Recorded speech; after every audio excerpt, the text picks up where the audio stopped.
Welcome back to another episode of Mighty Mac Week in Review. My name's Sarah Pasnak, joined by my co-host Dave Molinaro. It's great to be back after a 2-week hiatus. Dave flew solo, and thank you to Kelly last week for covering for me. She did an awesome job.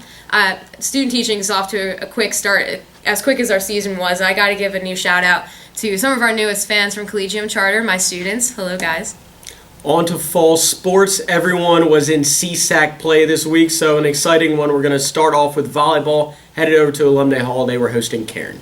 The Macs were in search of their first CSAC victory and raced out to a quick 1-0 lead in the match as Olivia Drzezinski sets Arden Vizard up for the spike, and Vizard wins the point and the first set 25-8 for IU.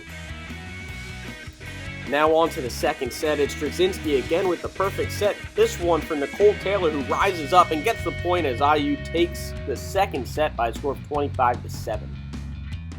At the start of the third set, the Macs looked for the sweep. It's Shelby Belk's turn to get this one in on action as she lays down one of the team-high 12 kills to keep the Mighty Macs in front.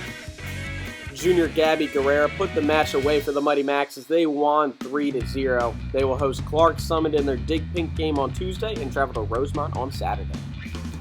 Women's soccer had a huge week, improving their record to 3-1 in CSAC.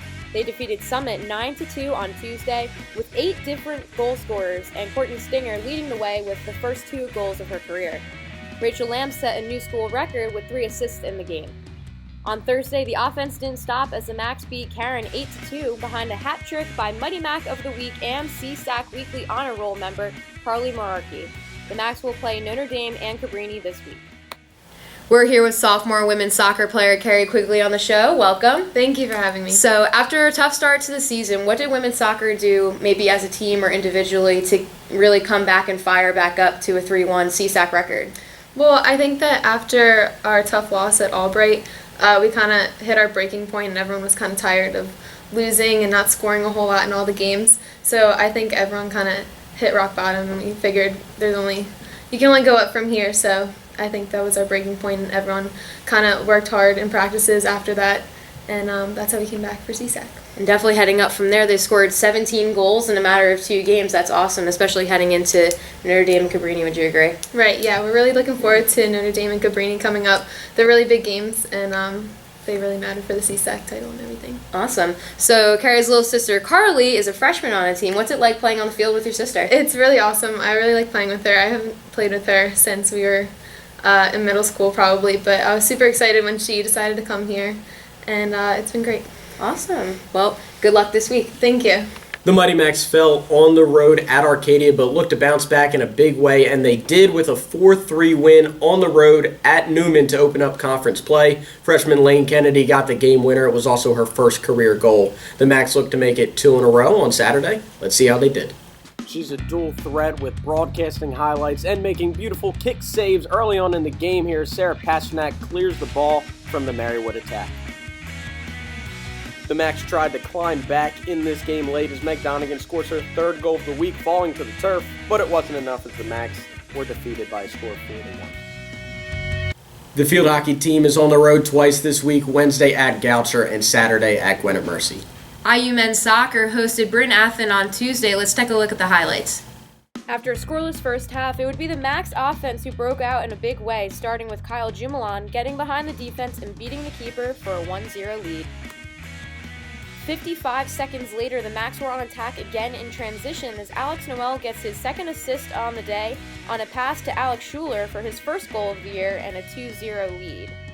Less than 3 minutes later, it's Ben Giloretto hustling to the ball and crossing it right before it goes over the end line and finding Pat Friend for the header and his 2nd goal of the season. After the assist, it's Giloretto's turn as he gathers a loose ball in the box and scores for the 4-0 victory. The Macs would fall at Keystone later on Saturday, but this week will host Richard Stockton on Wednesday before going to Clark Summit this weekend. The golf team played in their 2nd tournament of the fall and placed 7th at the Ursinus Fall Invitational.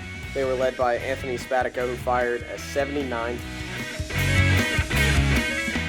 Cross country competed at the Dickinson Invitational and placed 9th this past weekend. Michael Wampshire led the way in 49th place overall. The women's team placed 5th at the same event, led by Jackie D'Amico in the 4,000, where she came in 22nd, and Mackenzie Green, who placed 23rd in the 6,000. There's games all this week on Tuesday, Wednesday, Friday, and Saturday, so make sure you check out GoMightyMax.com or the Twitter account IUMightyMax. That's a good one. Throw it a follow. It'll keep you updated on all things Immaculata Athletics. And since it is Happy October, it's Pink Month, all right? And we have volleyball hosting a game tomorrow night at 7 in Alumni for their Dig Pink game, so make sure you come out and support that game. Yeah, definitely going to be a good one. I'll be there. That's going to be all for this week's Mighty Mac Week in Review. My name's Dave Molinaro. And I'm Sarah Pasternak. And go Max.